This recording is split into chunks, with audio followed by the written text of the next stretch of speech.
Israel and Palestine have been the most peaceful areas in the Middle East since the end of a 50-day conflict last year. Joining me now is the president of the Israel Group, Barry Nussbaum. Barry, welcome to the show. Good to be with you, Ethan. Now look, Barry, this is an interesting issue now of this rocket being fired. Is this the beginning of a new cycle of violence in Gaza with Israel?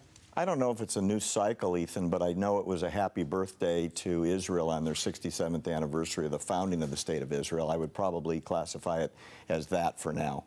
Well, look, I mean, aren't there even other groups vying for power within Gaza? So is this possibly just a balance of power issue within Gaza that this rocket went? It could be. You know, the usual Hamas attack comes from a population center, shooting into a population center.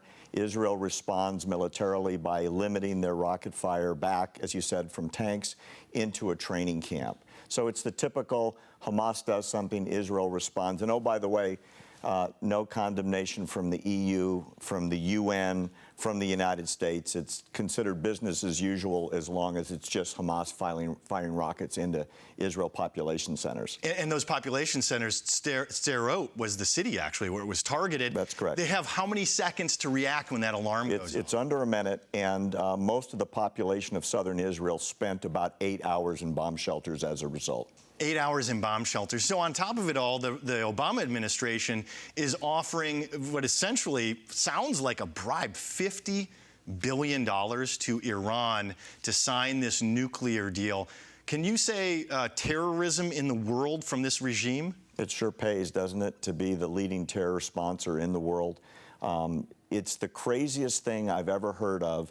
It wouldn't even make a Hollywood script because it's so unbelievable, except for the part that it's true.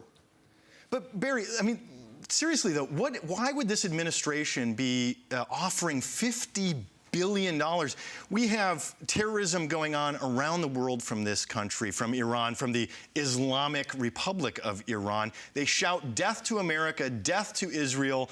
President Obama says words matter, but in this case, I guess, what, the words don't matter, and here's $50 billion? Well, let's really quantify it. In the last several weeks since the deal has been announced coming out of Lausanne, Switzerland, and then the president talked about it in the Rose Garden, every one of the key points has been canceled. There were going to be sanctions removed after all the deal points were made. Iran has rejected that and said sanctions come off on day one. Number two, they were going to inspect every single site in Iran.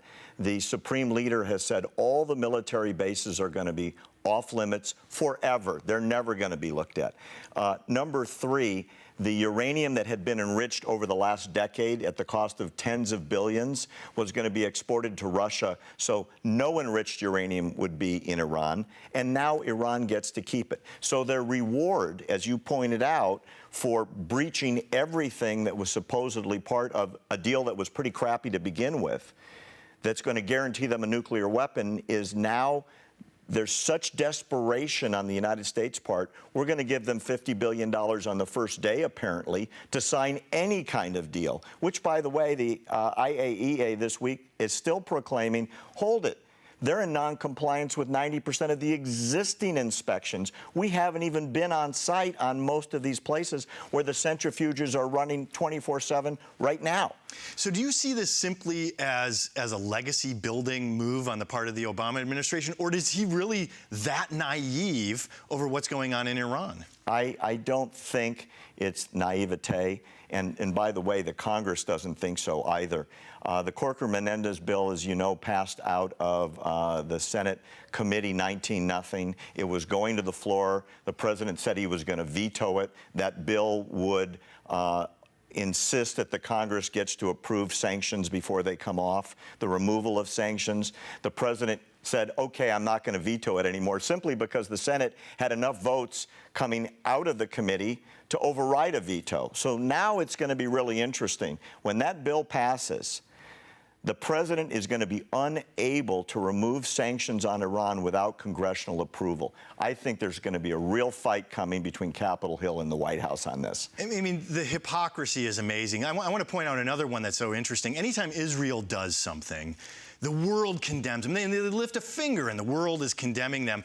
Yet we have a situation that's been going on now for over a decade in Jerusalem, where the Muslim Arab-controlled region of what's called the Temple Mount, or the Dome on the Rock, they've done a couple of things where they've torn up antiquities and nobody has said a word. And this is happening in Israel now. It happened again in this last week. They ripped up carpeting. They didn't tell anybody. They didn't coordinate under the law or with any authorities, yet nobody is saying a word about it. Well, it's really interesting, Ethan. I've actually been on that site 20 years ago when you could have gone in. After the 67 reunification of Jerusalem, the sites were supposed to be open to all people of all faiths and all religions.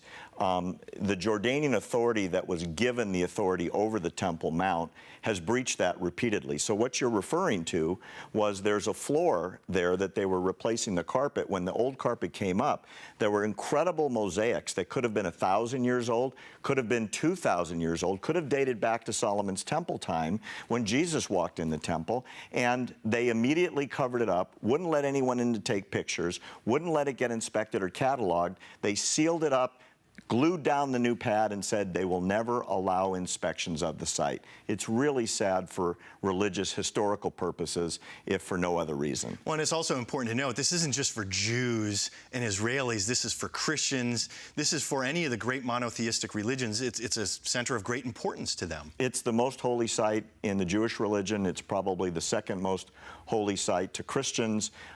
Muslims consider it their third most holy site. It was supposed to be a universally accessible religious site, and it has been anything but that since 1967, sadly. Well, Barry Nussbaum, I want to thank you so much for joining me on the show today. Good to be with you, Ethan.